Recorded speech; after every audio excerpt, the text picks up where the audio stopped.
인사하시도록 하겠습니다. 네. 안녕하십니까. 김능구와 차재원의 전국 진단 대선 다음 날입니다. 네. 예. 어제 또 우리 차 교수께서는 여러 방송에 지금 개표 방송 등등을 해가지고 1시간 반밖에 수면을 못 취한 상태에서 혹시 새 나가더라도 좀 양해 바랍니다. 예. 어제 수고 많으셨습니다. 집중하겠습니다. 예. 그래 어제 저희 폴리TV에서 그 출구조사 분석을 했었어요. 네, 네. 했는데 저는 출구조사에 어쨌든 이재명 후보가 대선 그 최고 득표를 달성했다. 아, 예. 51.5가 박근혜인데 맞습니다. 51.7이었으니까 그런 거고, 그리고 또 한 가지가 그 김문수 후보가 이 40%대를 못 넘었었다. 이게 또 의미가 있잖아요. 의미가 있죠. 예.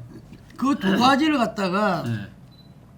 우리가 제대로 봐야 된다 했는데 이 대선 출구조사가 빗나갔죠. 이렇게 빗나가는 네. 처음인 것 같아요. 네. 어떻게 어제 뭐 개표 방송하면서 상당히 좀 혼란스러웠을 건데. 그렇죠. 그러니까 51.7%인가 그랬잖아요. 네. 그래서 제가 어제 그 개표 방송하면서 의미가 두 개다. 이번에는 신기록을 아마 한국 그 지금 선거 역사상 신기록을 세운다. 하나는 최다 득표율이다. 그 박근혜 이 대통령이 2012년도에 했던 것보다 지금 높게 나오고, 그리고 또 하나는 최다 득표로 할 거다. 그러니까 그게 바로 3년 전에 윤석열 대통령이 77.1%에 그때 당시에 48.56%를 득표했거든요. 그래서 1639만 표를 획득했어요. 그런데 이 지금 어제는 그러니까 투표율이 79.34%에다가 만약 51.7%면 무려 1800만 21만 표가 돼요. 그러면 윤석열 대통령 때보다 182만 표가 더 늘어나는 거예요. 이 두 가지 신기록 세울 거라고 제가 입에 거품 물고 이야기했는데 하나밖에 안 맞은 거죠. 그러니까 득표율은 그러니까 지금 그 박근혜 대통령 때보다 낮았지만 낮았죠. 예. 그래도 최다 득표는 윤석열 대통령을 넘었었습니다. 하여간에 최종 투표율이 79.4%. 79.4%. 자, 투표율이 79.4%로서 최초의 평화적 정권 교체를 이룬 97년도 네. 김대중 대통령 탄생 이후에 28년 만에 최고치 기록이었다. 최고치를 기록이죠. 예, 이 점을 갖다가 뭐 대들 이야기를 하는데, 근데 이게 좀 재밌는 이야기도 있어요. 왜냐하면 투표율이 이렇게 높다 보니까 제가 전화를 좀 많이 받았어요. 예. 말하자면 국힘 쪽에서 보수 쪽에서 김 대표 여론조사 받아봤냐? 무슨 여론조사예요? 이렇게. 뒤집히진 아직 안 받아봤냐는 거야. 근데 뭐가 뒤집혀요? 했더니 김문수가 되는 여론조사하고 여러 곳에서 나왔다는 거야. 하나도 못 봤습니다. 투표율 바보라고, 투표율. 저희들이 발표는 안 했지만 저희는 이번에 그 계엄 탄핵으로 해서 보수층에서 투표율이 낮을 거다 생각해서 뭐 이전에 진보에서 투표율이 낮은 이명박 정동영 시절에 63%였거든요. 그보다는 높겠지만 70% 초반이다 이렇게 봤어요. 근데 사실 79.4%니까 거의 80% 육박인 거잖아요. 그렇죠. 그래서 저희도 이게 뭐지 이런 생각을 가졌었는데, 그분은 아예 이것이 오늘 나경원 의원이 이야기했죠. 완전히 자기들은 이렇게 뒤집어 주는 줄 알았다고. 그래서 실망이 크다고 이런 이야기했는데, 그런 이야기 사실은 자기들끼리는 많이 오감무한이더라고요. 아니 그러니까 이번에 대선을 치르는 국민의힘의 그러니까 기본적인 생각이 잘못되어 있다는 거죠. 완전히 자신들의 희망 회로에 빠져가지고 제대로 판을 못 읽는 거예요. 제가 어제 아침 방송에 가서 어제 막 투표가 시작돼서 아침 방송에 가서 투표율을 물어보더라고요. 그래서 나는 사전 투표율이 역대 두 번째라고 하지만 사실상 최고 높은 거다. 왜 그러느냐? 3년 전에 사전투표가 이틀 했지만 그때 하루가 토요일이었어요. 근데 이번은 평일날이 둘 다 평일이었죠. 둘 다 평일이기 때문에 그걸 감안하면 사실상 가장 높은 거다. 그리고 그 앞에 했던 재국민 투표가 79.4%예요. 그게 또 역대 최고로 높았어요. 그때도 제가 그 방송에서도 그 얘기를 했는데 왜 재국민 투표가 이렇게 높으냐? 사람들 생각했을 때는 외국에 사는 동포들 입장에서는 12월 3일 날 한국에 비상계엄이 일어났다니까 나라가 망한 줄 아는 거예요. 너무 놀란 거예요. 그렇기 때문에 이분들 입장에서라도 이 지금 대한민국의 민주주의가 위기에 빠졌는데 내가 이 멀리 살고 있지만 내가 나서서 이걸 바로 잡아야 되겠다는 생각이 발동했기 때문에 나는 재국민 투표가 높다고 봤거든요. 그러면서 그때 내가 뭐라고 예측을 했냐면 사전투표도 높을 겁니다 했는데 높았어요. 그래서 어제 아침에 그렇게 투표 전체 투표 본투표라고 다 합치면 어떻게 됩니까? 라길래 제가 한 이야기가 아마 지난 3년 전보다 높을 겁니다. 80%를 넘어가든지 아니면 그 육박할 거라고 이야기했는데, 그러면서 제가 뭐라고 이야기했냐면 통상적인 경우에는 이게 성립이 안 된다. 왜 성립이 안 되느냐? 그동안에 그러니까 계속적으로 여론조사가 나왔잖아요. 1등과 2위가 상당히 표 차이가 벌어지면 2등과 3등의 지지층들은 투표로 할 그 의사가 안 생기는 거예요. 그렇지만 이번 같은 경우는 이렇게 표 차이가, 그러니까 이 득표율 차이가 나도 이 투표율이 나올 수밖에 없는 것은, 높아질 수밖에 없는 것이 재국민들이 했던 생각과 똑같다는 거죠. 이 무너진 헌정 질서를 나의 한 표로서 이걸 바로 잡아야 되겠다는 시민들의 참여의 의지. 그러니까 이걸 민주 헌정 질서를 복귀시키는 걸 갖다 내 한 표로 해야 되겠다는 그 생각들이 모이기 때문에 사실은 투표율이 높아지고, 그래서 이재명 후보의 대세론도 계속 끝까지 갈 수밖에 없다. 그래서 그런 이야기를 했는데 결과적으로 제 이야기가 맞지 않았나요? 네, 뭐 맞습니다. 이게 아주 정확했고요. 그러니까 그 지금 차 교수님이 이야기하신 대로 이 투표율이 79.4%, 그리고 재국민 투표율이 아주 기록적인 그 수치를 한 거는 정말 우리 헌정사에 있어 가지고 군사 독재에 대한 것은 이게 이 기성세대들한테는 이게 엄청난 좀 트라우마로 지금 있고, 자기 삶에서도 그 뭐 굳이 5.18을 갖다 대지 않더라도 삶 자체에서 맞습니다. 그러면서 그게 상징적인 게 바로 계엄이거든요. 계엄. 5.16 쿠데타라든지 그러면 그 12.12라든지 5.17이라든지 그 전두환 이 군부 독재에서 자행됐던 이런 부분인데, 이게 지금 정말 박물관에 가 있는 줄 알았던 계엄이 이번에 이 6개월 전에 12월 3일 날 대면에서 너무 충격을 받았고, 그게 그 헌정 질서 회복에, 민주주의 회복에 표로서 그렇죠. 이 심판하자라는 부분에 이 다들 나선 결과인데, 그 부분을 아전 인수로 그렇죠. 보수 결집이다 이렇게 이제 그 해석을 했던 거죠. 자, 결과를 한번 우리가 보면은 이재명 대통령이 1728만 7,513표. 그러니까 금방 말씀하신 대로 최다 득표. 역대 대선에서 최다 득표를 했고요.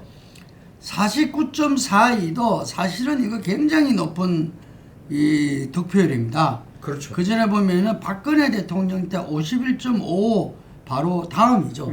49.42%. 이게 두 번째 그 높은 득표율이었고, 득표율 차이는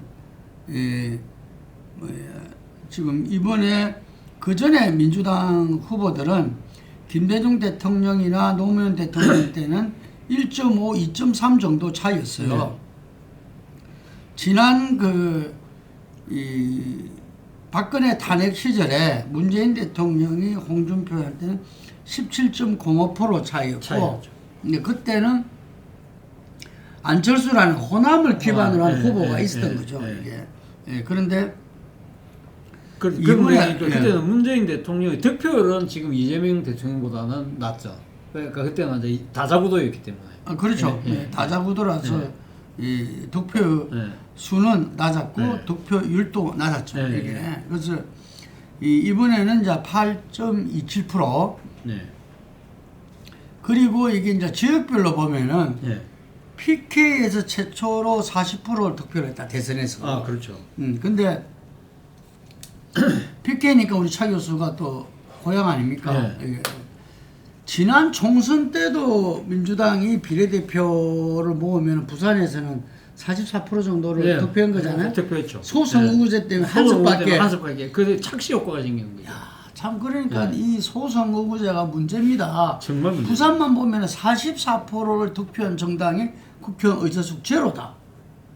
이거는 한석, 비례선거 대표 한석이잖아요. 네, 전재수 네, 의원. 네. 그러니까 이게 비례선거 대표성이랑 도저히 뭐 제로 말이 안 되는 아닙니까? 거죠. 말이 안 되는 이거는. 거죠. 예. 근데 나는 이거 부산에서 민주당 찍은 분들이 봉기해야 되는 거 아닙니까 이거?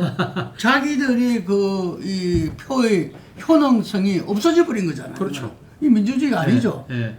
그나마 그걸 이제 보완해 주는 게 이제 정당 투표가 있기 때문에 그나마 조금 많이 되는 측면이 있지만 지역 투표에서는 정말 이거는 말이 안 되는 그러한 지금 의석 결과를 놓고 있기 때문에 제가 지난번에 그 노무현 정신 이야기하면서 썼던 칼럼에서 네. 그 노 대통령이 한 이야기가 바로 그거잖아요. 그러니까 민심이 그러니까 의석수로 제대로 반영될 수 있는 선거 구조로 만들자는 것이 사실은 노무현의 정치 개혁이었거든요. 그런 것들이 지금 전혀 이야기가 안 되고 있으니까 그런 부분들이 상당히 문제라는 것이죠. 그런데 네. 사실 이번 PK에서 이재명 대통령의 지금 그러니까 이 PK의 공약이 상당히 먹혔다. 저는 그런 생각을 합니다. 예를 들면 부산 같은 경우에 상당히 공을 들였거든요. 그래서 지난 제 기억으로는 한국갤럽의 5월 셋째 주에서는 PK에서 이재명 후보가 김문수 후보를 제치고 오차범 이내에서 1위를 달린 적도 있어요.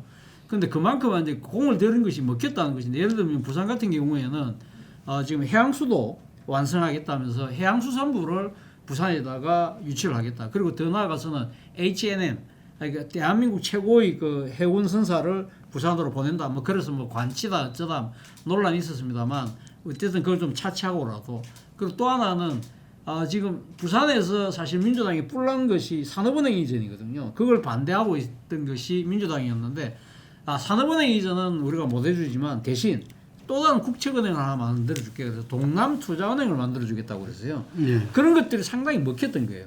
그런 먹히면서 됐는데 문제는 이 PK에서 이 지금 약진이 특히 울산 같은 경우는 민주당이 앞섰어요. 이재명 후보가 이재명 대통령이 앞섰기 때문에 지난 2018년 지방선거가 내년에도 똑같은 양상으로 나타날 가능성이 높다는 것이죠.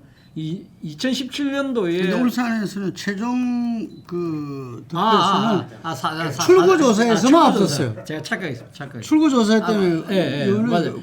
곤욕을 치르시네. 약간 졌더라고 내가 보니까. 5%였어요.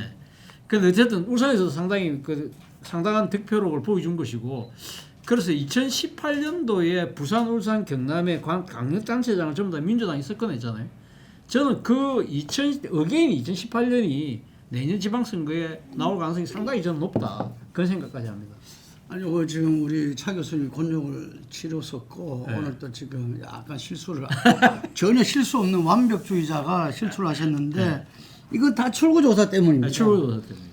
출구조사 왜 그렇다고 보십니까? 기존에 이렇게 차이가 난 적이 없어요. 난 적이 없죠. 지난 3년 전 같은 경우에 당시 사전 출구조사에서 윤석열 후보가 0.6% 차이로 이긴다고 그랬거든요. 그런데 0.73%로 이겼거든요. 그러니까. 그 0.13%밖에 차이가 안 났어요. 네. 그렇기 때문에 완벽하게 이렇게 했다고 봤는데 그래서 저는 그것만 믿고 출창 51%까지 간다. 그렇게 이야기했는데 나중에 깨보니까 아니라서. 근데 모르겠습니다. 이번에 아마 이 방송 3사 지금 그 여론조사 대행했던 업체들이 아마 손해배상 같은 걸 아마 당하지 않을까 싶을 정도로 아마 자체적으로 상당히 왜 이런 일이 발생했는지 아마 나름대로 점검을 하고 그런 걸 할 거라고 봅니다만 상대적으로 이 지금 초박빙 레이스가 아니다 보니까 그 조사원들 스스로가 약간은 좀 뭐랄까 좀 느슨하게 조사를 한다든지 뭐 그런 것이 현장에서 벌어지지 않았을까? 그건 뭐 제 주관적인 추측에 불과하긴 합니다만 그런 생각마저 듭니다. 제가 이제 보면은 출구조사하고 그 실제 투표 결과하고 이재명 후보는 조금 내려갔고 김문수 후보는 좀 올라갔어요. 그래서 그걸 유추해서 보면 사실 출구조사가 500m 앞에 서게 돼 있다가 50m 그 밖으로 이제 이 좁혀졌죠. 한 10만 명 정도를 조사한 거거든요. 그러니까 이게 특별한 경우 아니면은 이렇게 틀리는 게 좀 이상할 정도인데 이번에 왜 그래 됐냐고 보면은 저는 여전히 사이보수, 이 사이보수. 계엄과 탄핵의 거기에서 사람이 전화 면접도 사이보수가 저는 5% 정도 있었다 보는데 이게 대면을 해가지고 이야기하는데 김문수 자기가 찍었다. 좀 이야기하기가 좀 그렇잖아요. 그렇죠. 그래서 이번, 그 사회보수의 존재가 출구 조사를 갖다가 네. 이번에 좀 이렇게 차이가 나게끔 했다. 그러니까 본투표랑. 이번에 그 저 김문수 후보가 유세하면서 이재명 후보를 공격할 때 썼던 거겠지. 괴물 총통 독재거든요. 그러니까 이 샤이 보수들 입장에서 아 내가 지금 김문수 후보 지지했다고 하는데 정권이 뒤바뀌고 나면 내한테 위해가 생길까? 그런 심리도 작용했을 가능성이 크겠네요. 네, 그렇죠. 그러니까 뭐 그게 통칭해서 사회보수라 이야기하는데 그 부분이 작용했지 않나. 왜냐하면 합리적인 해석. 그 운동원들이 느슨해졌다기보다는 저는 오히려 그게 더 무게가 있을 거다 이런 생각이 들고 그게 계속 전화 면접과 ARS 면접의 차이가 이거는 전화 면접보다 더 하잖아요. 사람 얼굴을 보고 해야 되는 거니까. 그래서 아마 특히 우리 70대 이상은 소신청이니까 상관 안 했겠지만 조금 젊은 층에서 대답할 때는 그런 부분이 있지 않았을까 추정을 해봅니다. 자, 어쨌든 이제 본격적으로 이 현재 최종 득표율로 이재명 대통령이 당선됐어요. 네. 우리가 기본적으로 모든 그 여론조사라는 전문가들이 50대 40, 10에서 내외가 될 거다. 그럼 그 기조는 다 맞았습니다. 저희 폴링수도 좀 자랑을 해보자면 마지막 저희들이 최종 예측을 하면서 이재명 50.1, 김문수 40.4, 이준석 9.5를 예측했습니다. 이게 이제 저희들이 그 12월 3일날 계엄 이후에 새로운 대한민국을 믿다 시리즈를 해서 13편의 전문가와 이 정치 이렇게 중진들 인터뷰를 쭉 진행했어요. 그리고 나서 5차례에 걸쳐서 저희들이 대선 여론조사를 실시했습니다. 그리고 그 대선 이슈에 대한 분석을 계속 해왔고, 그리고 저희들이 5월 달에 대선 전망 토론회를 정치 전문가들하고 또 진행을 했고, 그러면서 마지막에 역대 선거 결과와 각종 여론조사를 모아서 권역별 예측을 했어요. 그러니까 권역별 예측을 한 것을 갖다가 다시 우리가 전국 투표로 환산을 했고, 그 환산 끝에 그걸 정교화했다고 그러는데, 그래서 나온 게 50.1, 40.4, 9.5였거든요. 그러니까 이게 실제 득표율하고 비교하면은 이재명 후보는 49.41을 받았기 때문에 0.68% 차이. 김문수 후보는 41.15를 받기 때문에 0.75% 차이. 그 이준석 후보는 8.34를 받았기 때문에 1.16 차이. 그러니까 1, 2 후보는 1%가 채 안 되는 차이로 저희들이 맞춘 거죠. 이게 그냥 이 도사처럼 가만히 있다가 맞추는 게 아니고 금방 말씀드린 대로 이러저러한 과정을 갖다가 저희들이 지금 우리 6개월이 지났다 하잖아요. 6개월간 거쳐서 그걸 한 겁니다. 그래서 이 화면에 보시면 알지만 제가 보면 이 입술이 텄잖아요. 이게 비상계엄 이후에 터진 겁니다. 이게 그 지금 낫지를 않고 있어요. 이게 그래서 이재명 대통령이 국민통합의 대통령으로서 나간다면 아마 싹 치유되지 않을까 제가 기대를 해보는데 어쨌든 간에 50%, 40%, 10% 이거는 처음부터 지금까지 뭐 20% 차이였다 하더라도 다들 예측할 때 10%까지 차이는 올라갈 거다. 이렇게 다들 봤지 않습니까? 이게 그런데 거기에 비해서는 격차는 조금은 좁혀졌다. 그죠? 네. 그거 어떻게 보십니까? 아무래도 그러니까 이 사실 뭐 지난 탄핵 국면을 거치면서 사실 그러니까 이 국민의힘이 제대로 된 후보를 준비하지 못했잖아요. 그렇기 때문에 선거 초반만 하더라도 상당히 좀 이 보수세의 결집이 상당히 좀 느슨했던 것이고, 특히 국민의힘에서 경선을 거쳐서 선출한 후보를 그 바꾸려고 그랬잖아요. 그래서 그 내용도 있었고 그 여파가 계속적으로 지속된 측면이 있었고, 그리고 윤석열 전 대통령을 어떻게 할 것인가 이걸 놓고도 당내의 내용이 계속되었고, 실제 이 투표하기 바로 하루 전날까지 윤석열의 탄핵 반대 당론을 하느냐 마느냐를 놓고 비대위원장하고 선대위원장인 윤상현 의원이 얼굴을 붉히면서 충돌하는 그런 상황이었기 때문에 사실 보수 유권자들 입장에서는 초반만 하더라도 별로 이 선거 포기하고 싶은 마음이 상당히 많았을 거예요. 그런데 나름대로 국민의힘이 했던 그 캠페인 일종의 뭐니까 이재명 포비아가 어느 정도 먹혔다는 생각이 좀 듭니다. 예. 이재명 그 뭐 아까 괴물 총통 독재, 총통 독재, 괴물 방탄 독재, 예. 뭐 입법, 예. 사법, 행정을 예. 다 예. 이렇게 장악하게 된다. 그래서 오늘 또 보면은 이재명 후보가 통합 행보를 하면서 각 당 대표를 그 국회에 예. 이렇게 이 오찬을 했어요. 그 자리에서 그 김종태 국회 비대위원장이 이야기했지만 내일 예. 국회 본회의에서 예. 이재명을 위한 법안 예. 방탄 입법들 하지 말아라. 하지 말았으면 예. 좋겠다. 예. 예. 그 뭐야 천하람 개혁신당 네, 똑같은 얘기. 예, 똑같은 원내대표도 똑같은 이야기를 했는데 좀 궁금합니다. 과연 이게서 이재명 대통령과 민주당이 한 발 뺄 것이냐 아니냐.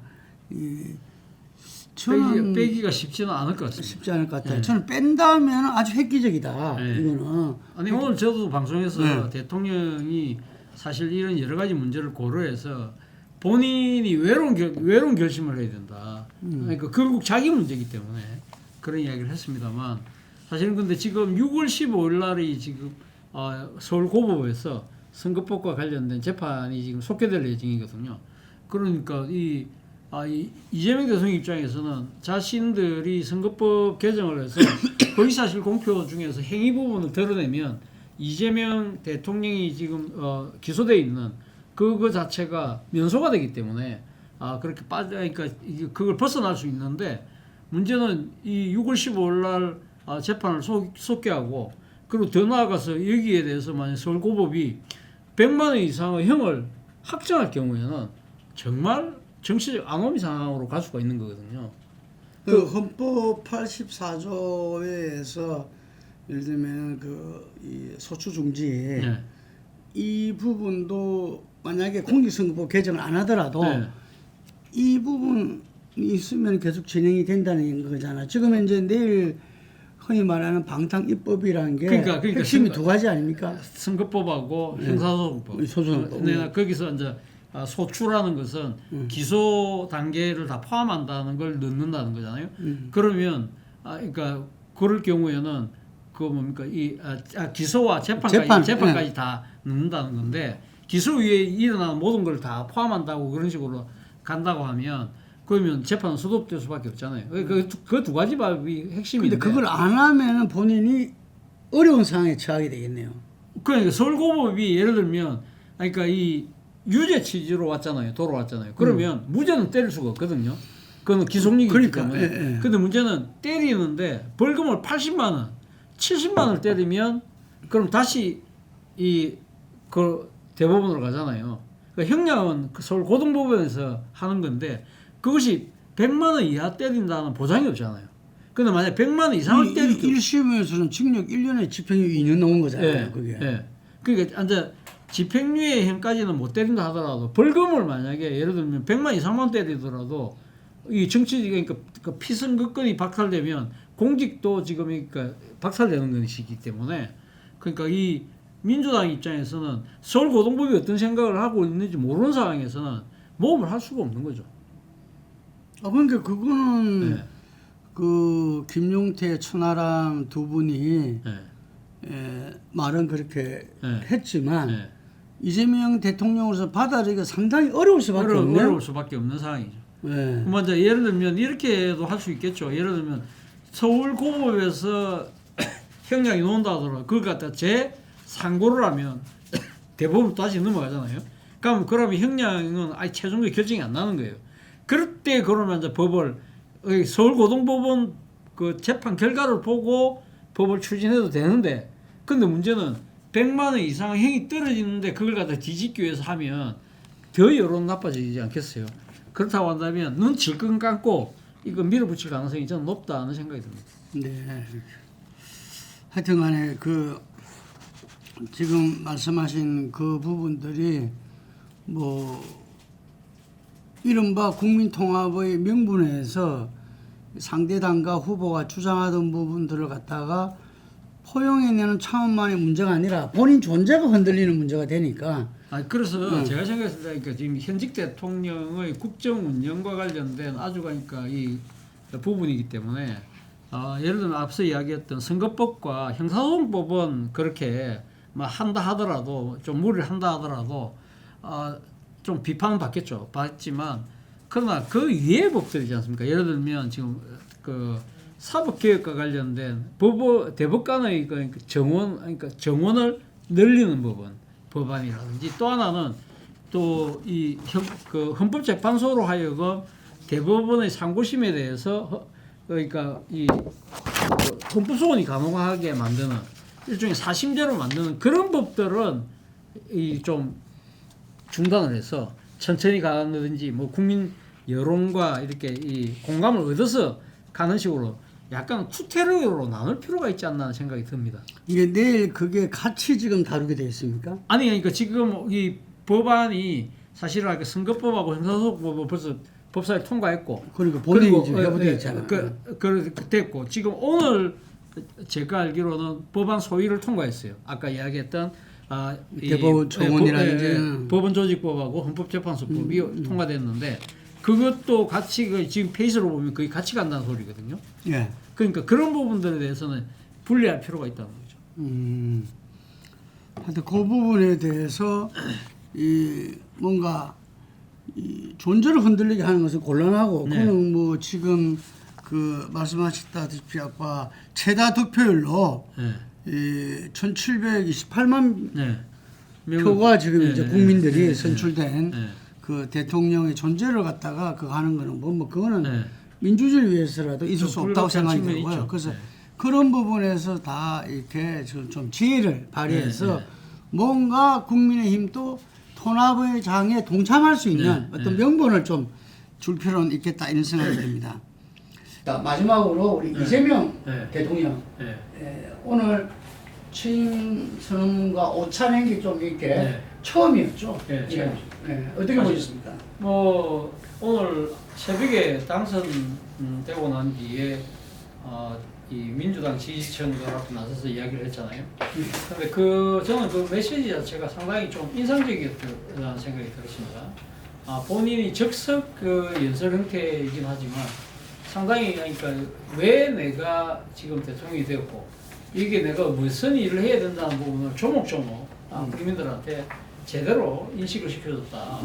그럼 예를 들면 첫 번째는 뭐 내란 극복이다. 두 번째는 경제 민생 회복이다. 세 번째는 국민의 생명과 안전을 지키겠다. 네 번째는 평화로운 한반도, 공존하는 한반도, 그러니까 외교 안보에 관한 이야기. 다섯 번째가 혐오와 대결 없이 공동체가 돼야 된다.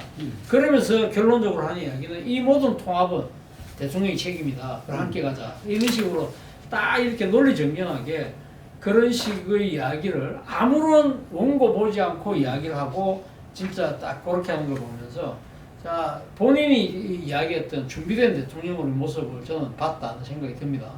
자 그런데 그리고 오늘 뭐 그 국회 가서 취임식하고 그리고 여야 대표들하고 같이 밥 먹고 하는 건 다 좋은데 자 오늘 드디어 중요한 또 하나를 발표했잖아요.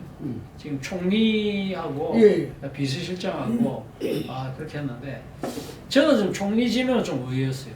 김민석 의원. 김민석 의원. 물론 뭐 본인 입장에서는 충분히 그럴 수 있다고 볼 수 있지만 그러나 제가 오늘 방송에서 그런 표현까지는 쓰지는 않았습니다만 김민석 의원이 지금 국회 인준을 받아야 되잖아요. 국회 인준 받는데 뭐 민주당이 가방 의석을 갖고 있으니까 통과 안 되겠죠. 그런데 문제는 청문 과정에서 또 이 총리는 이틀을 해요. 그만큼 집중력 판다는 거죠. 그런데 아시겠지만 김민석 의원이 피선거권을 박탈을 당한 적이 2번이나 있어요. 2번이나 있습니다. 예, 정치 자금을 SK로부터 수수 2억을 받았어요. 그래서 집행유예 받았던 게 있고 그 유죄가 됐거든요. 유죄가 됐는데 그리고 또 하나는 지인으로부터 7억 5천만 원 빌린 게 있어요. 자기는 빌렸다고 이야기하지만 지인이 그냥 대준 거다고 해서 그것도 피다리 아저씨? 그게?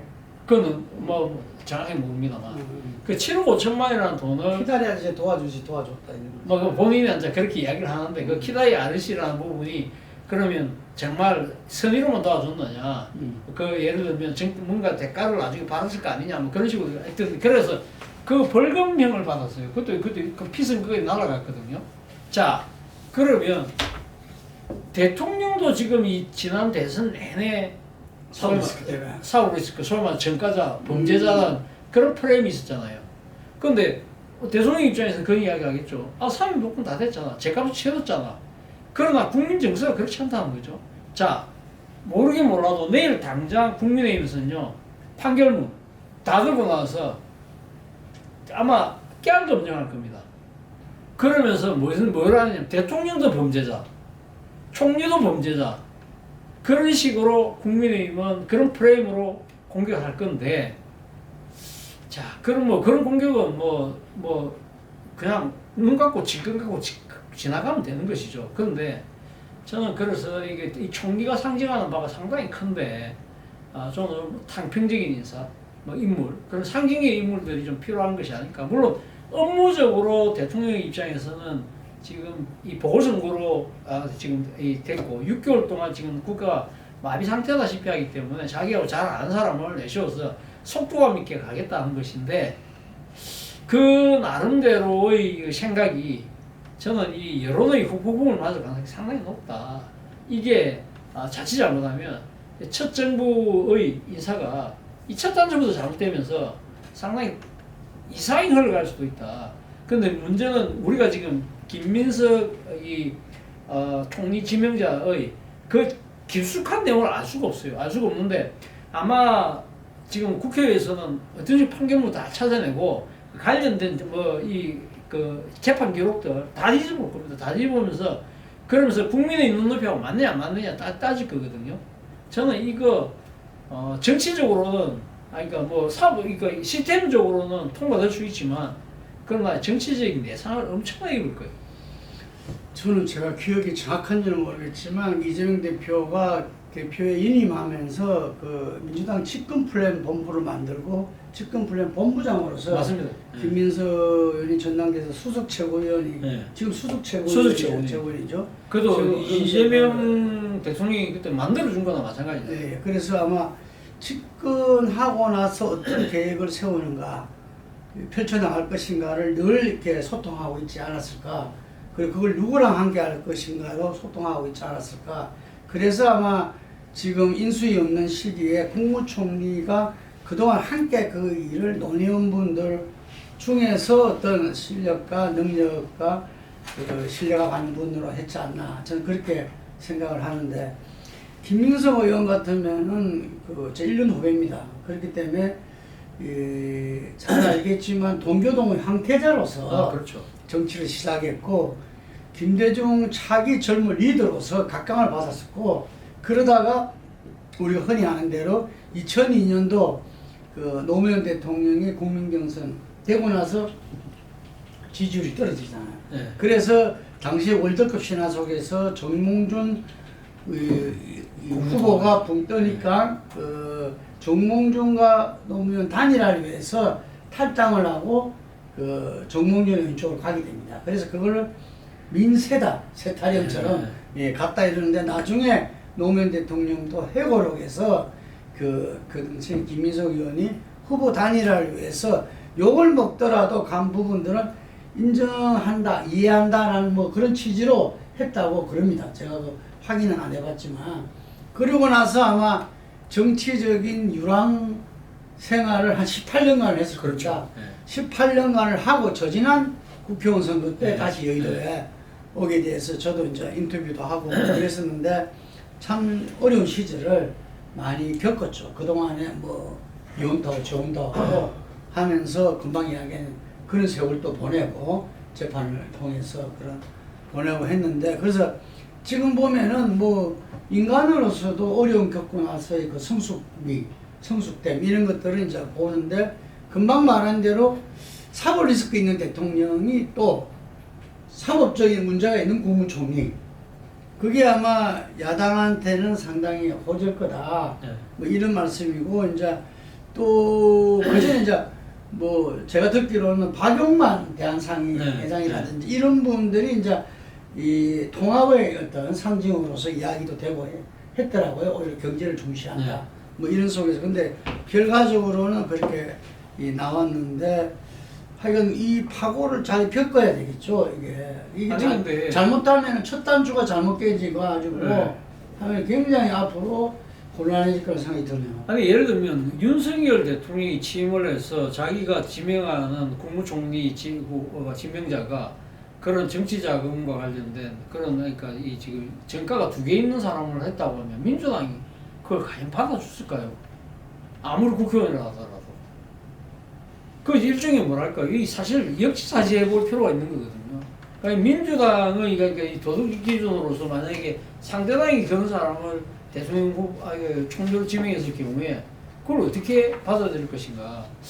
자 이런 부분들에 이것이 그러니까 한번 이 지금 이렇게 지명하는 부분에 있어서 이 이재명 대통령이 일종의 뭐랄까 여론의 뭐랄까요. 그러니까 지금 내가 이렇게 하면 이해해 줄 거야 라고 생각해서 이런 식으로 정치 행위를 하는 것 자체가 그 자칫 잘못하면 상당히 위험할 수 있거든요.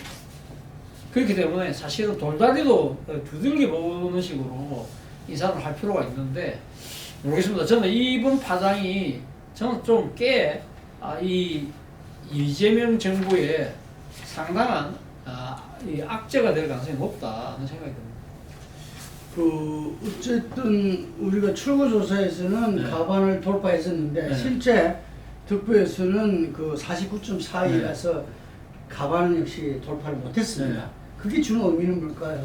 뭐 저는 뭐 그거는 큰 의미는 없다고 큰 의미는 없다고 보는데 물론 어제 제가 방송할 때는 50% 넘어가면 무슨 의미가 있습니까? 이러면서 막 제가 이야기를 했습니다만 그러나 그러니까 그 한 2-3% 적다고 하더라도 뭐 크게 문제는 없다고 봅니다. 없다고 보고 본인이 결국은 할 일을 해야 되는 거죠. 그러니까 많은 국민들이 지금 바라고 있는 것이 가장 큰 문제는 결국 내란 극복. 이 내란 극복이라는 부분과 관련해서 저는 일단 이재명 대통령이 특정인에 대한 수사를 지휘하는 모습을 보면 안 된다. 그거는 결국은 내란 특검법을 지금 준비하고 있잖아요. 내란 특검 통과되고 내란 특검 가면 자신이 공포하면 그걸로 끝을 내야 되는 거예요. 내란 특검이 알아서 다 수사하고 내란 특검이 독립적으로 수사 주체가 돼서 해야 되는 것이지 여기에 감나라 배나라 그렇게 해서는 저는 내란 극복이 또 산으로 갈 가능성이 높다는 생각이 듭니다. 그렇기 때문에 내란 극복을 위한 이런 시스템만 만드는 데만 딱 이야기하고 거기서 빠져라.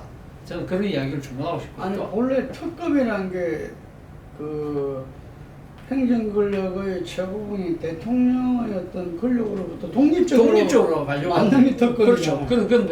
근데 예를 들면 뭐 예를 들면 왜 윤석열 아직도 저렇게 바깥에 걸어다녀? 이게 후보 때는 할 수 있는 이야기지만 특검이 발족하고 이럴 때는 그 이상 이야기하면 안 된다는 거죠. 뭐 오히려 대통령이 됐을 때는 검찰이 지휘하는 게 더 편하겠죠. 그런 부분들이. 근데 이제 어쨌든 특검으로 간다면 그만 말씀드린 특검에 맡겨야 되고 저는 내란 극복은 시스템대로 법대로 법대로 맡겨야 된다. 대통령은 민생 경제 회복과 그 국가 통산 전쟁에도 엄청나잖아요. 그렇죠.